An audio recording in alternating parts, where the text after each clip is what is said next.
इतर याचे कसे लोखंडी गल्लाच असतो, त्याच्यात कापडी फिल्टर टाकायचं, मग ते फिट करायचं. आपलं तसं नसतं, जेणेकरून पंपची लाईफ वाढते.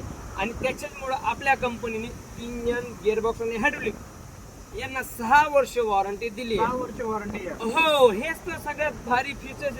6 वर्षापर्यंत आपल्या कंपनीच्या ट्रॅक्टरला पानं लागत नाही. तुम्ही जर प्रत्येक सर्व्हिसिंग ही शोरूम सुरू केली तर तुम्हाला 6 वर्षामध्ये इंजन, गिअरबॉक्स आणि हायड्रोलिक मध्ये समजा जर काय बिघाड झाला तर कंपनी ही दुरुस्त करून देईल. बरं, मी असं ऐकलंय की काही लोक म्हणतात की वॉरंटी मध्ये प्रॉब्लेम येतं, सर म्हणजे ते कसं येतं? बघा सर, आता कोणी घरून काही देत नाही. समजा तुम्ही आमच्याकडून ट्रॅक्टर घेतलं, जर तुम्ही आमच्याकडून ऑइल फिल्टर घेतलं नाही, तुम्ही बाहेर स्वस्त्यातून पैसे कमीने ऑइल टाकलं, ते टाकल्यानंतर तुमच्या ट्रॅक्टरमध्ये काही अडचण आली तर कंपनी याला वॉरंटी देत नाही, कारण तुम्ही शोरूमचं मटेरियल वापरलेलं नाही, लोकल लोकल यूज केलं.